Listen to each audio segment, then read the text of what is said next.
Hello everyone, welcome to विज्ञान institute. आज हम डिस्कस करेंगे फंक्शन के बारे में।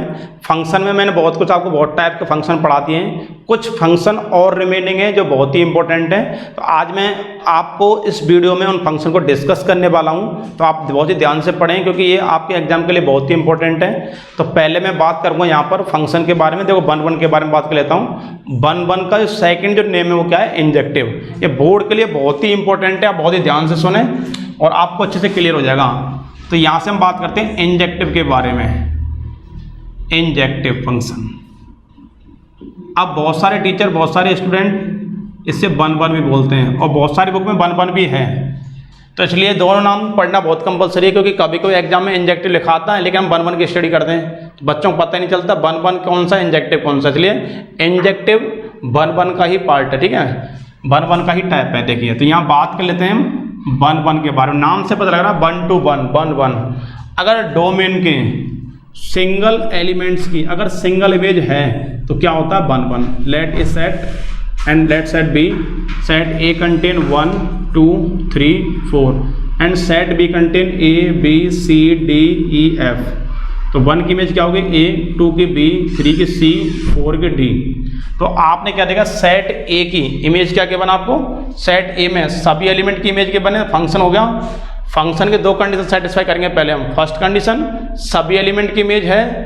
सेकंड कंडीशन सिंगल एलिमेंट की सिंगल इमेज हो सकती है, बहुत सारे की एक इमेज हो सकती है। फंक्शन की कंडीशन थी, लेकिन मुझे क्या चेक करना है, 1 चेक करना है। तो यहाँ होना चाहिए सिंगल एलिमेंट की single image.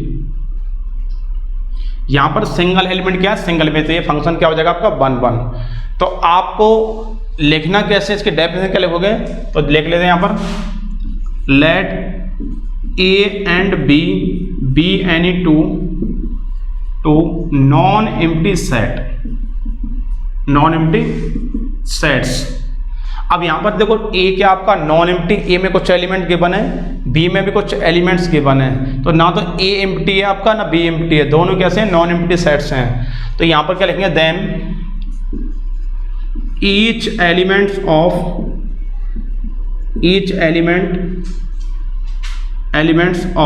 set A has unique image, unique मतलब single, unique image in set B। मतलब क्या मीनिंग है इसका। फर्स्ट कंडीशन तो यह डोमेन के ईच एलिमेंट की इमेज होना कंपलसरी है, first condition. Second condition single elements की क्या होगी, सिंगल एलिमेंट क्या होगी, सिंगल इमेज होगी। तो आपने देखा सभी के सिंगल इमेज है, तो ये फंक्शन क्या होगा आपका 1 इंजेक्टिव आपका हो जाएगा। अब कैसे प्रूव करते हैं सबको आपको बताया जाएगा पूरा डिटेल में। 1 फंक्शन के बारे में बहुत सारे केस हैं, आपको पढ़ने पड़ेंगे पहले तो, देन आपको समझ में आ जाएगा। अब देखिए यहाँ से हम लिख लेते हैं फंक्शन 1 के बारे में, इंजेक्टिव के बारे में। F is a function natural to natural. आपको सपोज गिवन है एफ एक्स इक्वल टू लिख दिया, सपोज आपने x² + 1। अब आपने ये लिख लिया।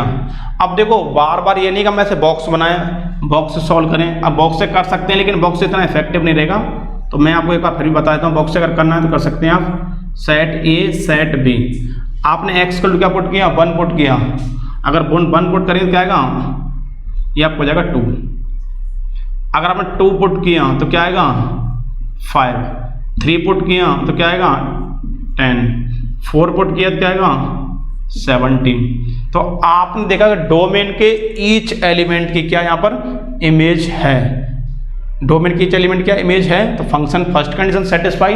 सेकंड कंडीशन क्या है इसके लिए कि सिंगल एलिमेंट क्या होना चाहिए, सिंगल इमेज होनी चाहिए, ये भी सेटिस्फाई। तो फंक्शन आपका 1 है, लेकिन आप इस तरह से एग्जांपल नहीं देंगे, आपको सॉल्व करना है, ठीक है। तो यहाँ पर मैं डिस्कस करूंगा कैसे सॉल्व करना है। तो फर्स्ट केस है इसका, कैसे चेक करते हैं। तो आप लिखेंगे late x1 and x2 be any 2। अब यहाँ पर क्या है, देखिए ये क्या है, x की बात कर रहा था। x क्या होता है, डोमेन, डोमेन क्या है इसका, natural. Let x1 and x2 be any 2 natural number, then fx1 equal to fx2। अब देखिए x1 x2 क्या 2 डिफरेंट नंबर है और fx1 fx2 क्या हो गया, ये fx1 क्या होता है y, ये भी क्या होता है y, ये दोनों इक्वल है। मैं क्या कर रहा हूँ कि दो डिफरेंट एलिमेंट क्या है, एक सिंगल इमेज है। तो बहुत सारे बच्चे कहेंगे दो अगर डिफरेंट एलिमेंट की सिंगल इमेज है तो फंक्शन 1 1 कैसे हो सकता है, सभी कहेंगे सीधी बात है। अब लेकिन मैं आपको बता दूं 10th क्लास में क्वेश्चन पढ़ते थे रूट थ्री क्या होता है, इरेशनल। आपको पता है, पूरी दुनिया को पता है इरेशनल है, लेकिन इरेशनल को आप इरेशनल नहीं बोल सकते, प्रूव करना पड़ता था। तो क्या लेट करते थे रेशनल। तो यहाँ पर मैं सेम यहाँ क्या कर रहा हूँ, लेट करूँगा यहाँ पर भी। तो मैं क्या कर रहा हूँ, x1 x2 दो डिफरेंट एलिमेंट हैं। अब x1 x2 मतलब x हो गया, x मतलब आपका डोमेन हो गया, डोमेन के दो डिफरेंट एलिमेंट क्या है, एक सिंगल इमेज है। अगर मैंने ये प्रूव कर दिया कि x1 x2 भी इक्वल हैं, x1 x2 भी इक्वल हैं, तो क्या हो जाएगा आपका फंक्शन 1 1 हो जाएगा। अगर x1 x2 दोनों डिफरेंट हैं, दो डिफरेंट एलिमेंट की अगर सिंगल इमेज है तो फंक्शन आपका 1 1 नहीं होगा। मैं लेट करके चल रहा हूँ, देखिए यहाँ से, ठीक है, लेट करेंगे यहाँ पर और प्रूफ करेंगे। तो यहाँ से क्या आएगा, देखिए जब यहाँ पर x था तो यहाँ पर क्या था, x² + 1, तो क्या पुट करेंगे यहाँ से, x² + 1 इक्वल टू x² + 1। जब x1 था तो x1 पुट कर दिया, x2 है तो x2 पुट कर दिया, 1 से 1 कैंसिल, तो x1 = x1² इक्वल टू क्या आएगा, x2², तो x1 इक्वल टू क्या आएगा, ± x2। लेकिन डोमेन क्या है, नेचुरल। क्या नेचुरल नेगेटिव आता है, नहीं आता, तो ओनली क्या आएगा, पॉजिटिव। तो क्या प्रूव कर दिया आपने, x1 = x2। आपने दो एलिमेंट लिए थे यहाँ पर, अब देखिए क्या लिए थे, इस तरह से x1 और x2, और यहाँ पर क्या दिखा दिया आपने, fx1 और fx2 दोनों इक्वल हैं, इसका दोनों एक ही हैं, इसकी इमेज और इसकी इमेज क्या है, सिंगल है। तो अगर मैं ये दिखा देता कि दोनों डिफरेंट हैं तो फंक्शन आपका क्या है, ये दोनों डिफरेंट हैं तो फंक्शन आपका 1 1 नहीं होता। अब लेकिन मैंने क्या प्रूव कर दिया, x1 x2 दो एलिमेंट तो लेट किए थे, लेकिन ये दो एलिमेंट नहीं, ये क्या है, दोनों एक ही हैं, तो सिंगल की इमेज क्या होगी, सिंगल क्या हो जाएगा, 1 1 प्रूफ हो जाएगा। तो यहाँ से एक कंक्लूजन निकल गया, क्या निकल गया, कंक्लूजन ये निकल गया, if fx1 = fx2 then x1 = x2 होगा, तभी फंक्शन की देखो फर्स्ट केस आपका ये हो गया, यहाँ से फर्स्ट केस आपका हो गया। अगर fx1 = fx2 है देन x1 = x2 होना भी बहुत कंपलसरी है, तभी आपका फंक्शन क्या होगा, इंजेक्टिव होगा। अब सेकंड केस क्या आएगा, second case if fx1 ≠ fx2, अगर ये दोनों इक्वल नहीं है देन x1 ≠ x2 आना चाहिए, तब ये क्या होगा आपको, देखो ध्यान से, अगर fx1 fx2 के इक्वल नहीं है तो देन क्या होना चाहिए, x1 ≠ x2, तब भी क्या होगा आपका इंजेक्टिव फंक्शन होगा। फर्स्ट केस पढ़ लिया आपने, सेकंड केस पढ़ लिया, अब देखते हैं थर्ड केस। इंजेक्टिव का थर्ड केस क्या है, अब थर्ड केस है, आपको कोई भी ग्राफ के बने, सपोज sin x ग्राफ ले ली मैंने इस तरह से, अगर हम इस ग्राफ में x के पैरेलल एक लाइन ड्रॉ कर दें, इस तरह ग्राफ के बने, अब हम अगर x के पैरेलल एक लाइन ड्रॉ करते हैं और अगर ये लाइन इस ग्राफ को एक सिंगल पॉइंट पर टच करती हैं तो क्या होता है, इंजेक्टिव होता, 1 1 होता। लेकिन ये जो लाइन है इस ग्राफ कितने पॉइंट टच करेगी, इनफिनिट मैनी पॉइंट, क्योंकि ग्राफ को मैं आगे बढ़ाते जाऊंगा तो ये लाइन इस ग्राफ को बहुत सारे पॉइंट टच करते चली जाएगी। तो यहाँ से क्या करते हैं हम इसको, अब अगर मैं इसका रेस्ट्रिक्शन कर लूँ तो आप देखो sin x का डोमेन रेंज पता होगा आपको, sin x का डोमेन पता होगा आपको, ठीक है, और रेंज भी पता होगी। वो कौन डिसाइड करता है, फंक्शन डिसाइड करता है। तो यहाँ से देखें, अगर इस ग्राफ का मैं रेस्ट्रिक्शन करता हूँ, ये क्या होता है, +π/2, ये क्या होता है आपका -π/2, ये आपका होता है, क्या होता है, ये आपका होता है हाईएस्ट +1, और ये क्या होता है आपका लोएस्ट में -1।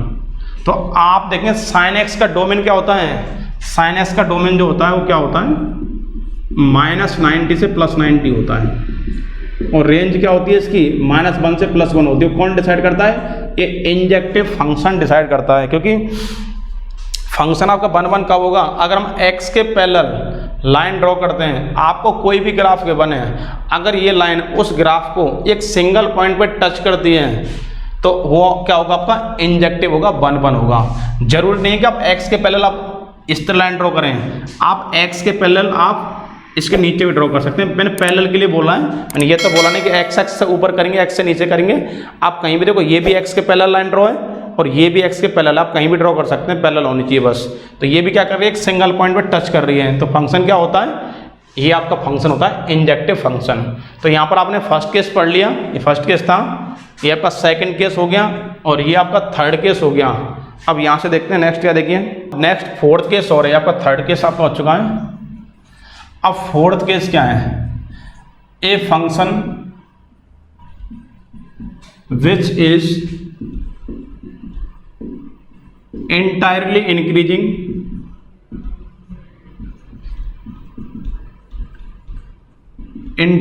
increasing और decreasing। आप देखिए a function which is entirely increasing और decreasing in their domain, then function is injective. तो फंक्शन क्या होगा आपका, इंजेक्टिव होगा, ध्यान रखना। अगर कोई फंक्शन या तो वो इंक्रीज हो रहा हो या वो डिक्रीज हो रहा हो उसके अपने डोमेन में, या तो वो क्या हो रहा है इंक्रीज या फिर क्या हो रहा हो डिक्रीज, ठीक है, तो फंक्शन क्या होगा, इंजेक्टिव होगा। यहाँ से अगर मैं बात करूँ तो यहाँ से वैल्यू क्या हो रही है फंक्शन की, इंक्रीज होती जा रही है, इंक्रीज होती जा रही है, इंक्रीज होती जा रही है, इंक्रीज यहाँ पर हाईएस्ट हो गई। जैसे मैं यहाँ से आगे बढ़ूंगा तो फिर क्या हो रहा है, यहाँ से आगे डिक्रीज हो रहा है, डिक्रीज हो रहा है, डिक्रीज हो रहा है, डिक्रीज हो रहा है। तो आप देखा कि या तो जब यहाँ से यहाँ तक चेक करता हूँ तो फंक्शन क्या हो रहा है, इंक्रीज हो रहा है। यहाँ से अगर देखता हूँ फंक्शन क्या हो रहा है, increase increase increase increase increase increase. यहाँ पे क्या होगा, सैचुरेशन पहुँच गया। सैचुरेशन के बाद फिर क्या हो रहा है, यहाँ से धीरे धीरे धीरे क्या हो रहा है, डाउन होता जा रहा है, फिर यहाँ क्या हो जाएगा, जीरो। तो ये कहना चाह रहा है या तो फंक्शन पूरा इंक्रीज होता हो या पूरा डिक्रीज होता हो, तो फंक्शन क्या होता है आपका, इंजेक्टिव होता है। तो आपने 4 केस पढ़े इंजेक्टिव में। फर्स्ट केस आपने देख लिया होगा, बहुत इंपॉर्टेंट है, सबसे ज़्यादा यूजफुल है। सेकंड केस आपका ये हो गया, थर्ड केस आपका ये हो गया है और फोर्थ आपका ये हो गया। 4 केस हैं आपके इंजेक्टिव प्रूफ करने के हैं और ये आपको देखते पता लग जाएगा ये फंक्शन इंजेक्टिव है कि नहीं, अगर आपने ये चारों केस सही तरह पढ़ लिए हैं। क्योंकि नॉर्मली हमें क्या पढ़ाया जाता है, जब हम 12th में पढ़ते थे टीचर सिर्फ हमें सिर्फ ये केस पढ़ाते थे, बस एक केस पढ़ाते थे, बाकी इन केस का नाम हमें कभी पता ही नहीं चला था उस टाइम पर। तो हमने बाद में बहुत सारी स्टडी की, तब बाद में पता लगा कि इसमें बहुत सारे केस और होते हैं, तो वो 3-4 केस और निकल के आ गए। तो ये केस हमने स्टडी यहाँ पर आपको समझा दिया अच्छे से, ठीक है। अब यहाँ नेक्स्ट बात करते हैं, देखिए अब यहाँ से एक बार चेक कर लेते हैं कि इंजेक्टिव चेक करते कैसे हैं, ठीक है, क्योंकि इंजेक्टिव आपका एग्जाम के लिए बहुत ही इंपॉर्टेंट है, इसलिए आप इसे बिल्कुल हल्के में लेने की कोशिश ना करें। सपोज आपको एक फंक्शन के बने f is a function real to real और यहाँ पर के बने f x equal to x square minus 5। आपको एक फंक्शन के बने f is a function real to real, इस फंक्शन का डोमेन क्या है, रियल, रेंज क्या है, रियल। तो मुझे क्या चेक करना है, इसका इंजेक्टिव चेक करना है, इंजेक्टिव। तो यहाँ लिखूंगा इंजेक्टिव 1 तो 1 के लिए कैसे लिखते हैं, लेट। अब देखिए सेम हम एलिमेंट वही लेट करेंगे। मैं क्या लेट करता हूँ, देखो ध्यान से, ये कह रहा है कि 2 एलिमेंट लूंगा मैं, ये आपका x1 हो गया, ये आपका x2 हो गया। x1 x2 2 डिफरेंट एलिमेंट हैं, लेकिन 2 डिफरेंट एलिमेंट क्या है, एक सिंगल इमेज है, दोनों को लेट कर लिया। अब यहाँ से मैं क्या प्रूफ कर रहा हूँ, देखो अगर मुझे कोई फंक्शन प्रूफ करना है कि ये फंक्शन आपका इंजेक्टिव है, तो आप उसे डायरेक्ट नहीं बोल सकते इंजेक्टिव है। तो प्रूफ करने के लिए मैं क्या कह रहा हूँ कि ये फंक्शन आपका इंजेक्टिव नहीं है। अगर मैंने ये प्रूफ कर दिया कि दोनों इक्वल हैं, x1 x2 दोनों इक्वल हैं, तो दोनों क्या हो जाएगा, एक पॉइंट बनेगा, एक पॉइंट की एक इमेज बन गई, तो फंक्शन हो जाएगा इंजेक्टिव, 1 हो जाएगा।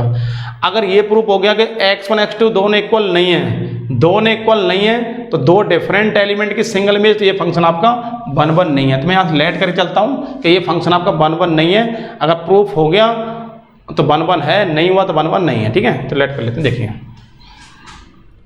Late x1 and x2 be any 2, domain क्या है इसका, रियल, तो आप लिखेंगे real numbers, then fx1 equal to fx2।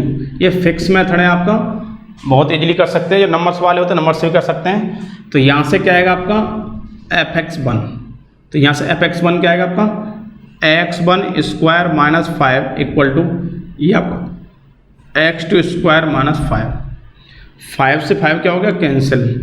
तो x1 square equal to x2 square, तो x1 इक्वल टू क्या आएगा, प्लस माइनस x2, क्योंकि आपको पता है रियल में पॉजिटिव भी आता है, नेगेटिव भी आता है, 0 आता है। पॉइंट सब कुछ आता है, लेकिन यहाँ पर x1 इक्वल टू क्या आएगा प्लस माइनस x2। तो इसका मतलब x1 आपका क्या हो गया, पहले x2 के इक्वल है, फिर x1, बात हमारी नहीं आ रही है। तो यहाँ पर ये देखो, अगर सिर्फ ये आता x1 इक्वल टू x2 आता, तब यहाँ पर दोनों क्या होते इक्वल होते, लेकिन यहाँ पर क्या x1 आपका एक बार तो क्या है प्लस में x2 के इक्वल है, फिर एक बार में आपका इसके इक्वल है। तो यहाँ पर दोनों एलिमेंट क्या हो गए, डिफरेंट हो गए, दोनों इक्वल नहीं है, दोनों डिफरेंट हो गए। अगर दोनों डिफरेंट हैं तो दो डिफरेंट एलिमेंट क्या आ रही है, एक सिंगल इमेज आ रही है। तो आपने क्या प्रूफ किया, एक तरह से आपने ये प्रूफ किया है कि fx1 तो आपका क्या है fx2 के इक्वल है, लेकिन x1 आपका x2 के इक्वल नहीं है। अगर x1 x2 के इक्वल नहीं है, दो डिफरेंट की सिंगल इमेज, तो फंक्शन क्या आपका इंजेक्टिव नहीं है, it is not injective function. ये आपका इंजेक्टिव फंक्शन नहीं है। तो इस तरह से आप बहुत ही इजीली आप प्रूव कर सकते हैं कि फंक्शन आपका इंजेक्टिव है या नहीं है। इस तरह से आप बहुत इजीली चेक कर सकते हैं। अब यहाँ से मैं एक क्वेश्चन और ले लेता हूँ जिससे आपको इंजेक्टिव और अच्छे से क्लियर हो जाएगा। अब देखिए थोड़ा डिफरेंट क्वेश्चन लेता हूँ मैं। F is a function real to real, मैं इस लिख लिया मैंने रियल टू रियल, मैं थोड़ा चेंज करूँगा इसमें। और यहाँ पर क्या बने, f x equal to 2x plus 3 upon 4x minus 3। अब सपोज मैंने ये लिख दिया। अब देखो ध्यान से, इसके डोमेन में क्या नहीं आ सकता। अगर x इक्वल टू आपने 3/4 पुट कर दिया, ध्यान सुने, अगर x इक्वल टू 3/4 पुट कर दिया तो क्या आएगा 4 इंटू 3/4, इससे ये कैंसिल होगा, क्या आएगा 1/0 नॉट डिफाइंड हो जाएगा। तो इसका मतलब डोमेन में क्या आएगा इसका -4/3, ये आपका 3/4 आपको इस तरह लिखा मिलेगा। ध्यान सुने, रेंज की मैंने बात की नहीं है इसमें अभी। तो यहाँ पर क्या कह रहा, F is a function with domain all real number excluding 3/4। Domain मतलब वैल्यू ऑफ एक्स। यहाँ पर आप एक्स की वैल्यू क्या नहीं पुट कर सकते, 3/4 पुट नहीं कर सकते। आपने अगर 3/4 पुट कर दिया तो क्या आएगा, 4 से 4 कैंसिल, 3 - 3 क्या आएगा 0, 1/0 क्या आएगा नॉट डिफाइंड हो जाएगा। तो आपका जो डोमेन है वो क्या है, all real number excluding this. तो मुझे चेक करना है 1 1, या फिर इंजेक्टिव चेक करना, let x1 and x2 be any two real number. और रियल भी कौन से हैं, एक्सक्लूडिंग लिखना पड़ेगा पूरा आपको डिटेल में, एक्सक्लूडिंग 3/4। 3/4 को छोड़ के, 3/4 को छोड़ के क्या है, आप 3/4 नहीं ले सकते, बाकी कोई सा भी नंबर आप यहाँ ले सकते हैं x1 x2 में आप। तो यहाँ से सेम वही लिखेंगे statement, fx1 equal to fx2। तो यहाँ से क्या आएगा, देखिए जब x है तो x यहाँ से क्या आएगा 2x1 plus 3 upon 4x1 minus 3 equal to 2x2 plus 3 upon 4x2 minus 3। तो अब यहाँ से क्या करेंगे, मैं चेक करूँगा। देखिए मैंने क्या लिया यहाँ पर, x1 इक्वल टू x2 ले लिया मैंने, लेकिन मुझे क्या प्रूफ करना है, x1 equal to x2 proof करना है। अगर प्रूफ हो गया तो इंजेक्टिव है, नहीं हुआ तो इंजेक्टिव नहीं है। तो यहाँ से देखते हैं क्या होगा इसका। देखिए क्रॉस मल्टीप्लाई कर लेते हैं, 4 2 जा 8, तो यहाँ पर आएगा 8x1 x2, यहाँ से क्या आएगा प्लस 12x2 माइनस, पहले मैंने 4 से इंटू की 8 हो गया, इससे कि 12 हो गया, फिर 3 से करूँगा 3 2 6 minus 6x1 minus 9 equal to, इससे इंटू करूँ क्या आएगा 8x1 x2 plus 12x1 minus 6x2, ये आपका माइनस 9। अब देखिए ये प्लस और ये देखो प्लस, दोनों कैंसिल हो गए इक्वल में। इसके बाद -9 -9 कैंसिल हो गया। अब ट्रांसफर करूँगा, देखिए ध्यान से। अब x2 6x2 यहाँ पर किसका है, माइनस का, इधर ट्रांसफर करेंगे क्या आएगा, ये हो जाएगा प्लस, तो जाएगा 18x2। अब यहाँ से 6 को इधर माइनस करूँ क्या आएगा, ये भी जाएगा 18x1। तो 18 से 18 कैंसिल, क्या आ गया x2 इक्वल टू x1। अब यहाँ से मैंने प्रूव कर दिया कि fx1 आपका fx2 के इक्वल है। तो मुझे क्या प्रूव करना था, x2 इक्वल टू x1, ये मैंने प्रूव कर दिया। तो क्या हो गया आपका, ये आपका हो जाएगा injective, it is injective function. इस तरह आपने देख लिया होगा कि इंजेक्टिव कैसे प्रूव करना है, बहुत ही इजी है, बिल्कुल भी हार्ड नहीं है और ये एग्जाम के लिए बहुत ज़्यादा इंपॉर्टेंट है ये। इस तरह से आपने देख लिया कि आपने वन वन फंक्शन पढ़ लिया है। वन वन फंक्शन में आपने 4 केस पढ़े हैं और सबसे ज़्यादा जो यूजफुल केस था मैंने आपको करा दिया है इस तरह का। देखिए ये वाला सबसे ज़्यादा यूजफुल है, fx1 = fx2 और आपको प्रूव करना पड़ता है x1 = x2। इससे रिलेटेड प्रॉब्लम आपको एग्जाम में ज़्यादा मिलने वाली हैं और वन वन फंक्शन आपका बहुत ही ज़्यादा इंपॉर्टेंट है, ये आपको बहुत ही अच्छे से प्रैक्टिस करनी है। और आप अगर एनसीईआरटी के अलावा अदर बुक से भी ये देखेंगे तो आपको 1-1 ऑन 2 से ज़्यादा आपको क्वेश्चन मिलने वाले हैं। 1-1 मैंने करा दिया है, नेक्स्ट वीडियो में हम आपसे ऑन 2 डिस्कस करेंगे और अदर फंक्शन कुछ और रिमेनिंग है वो भी हम आपसे डिस्कस करेंगे। Thank you guys for watching this video.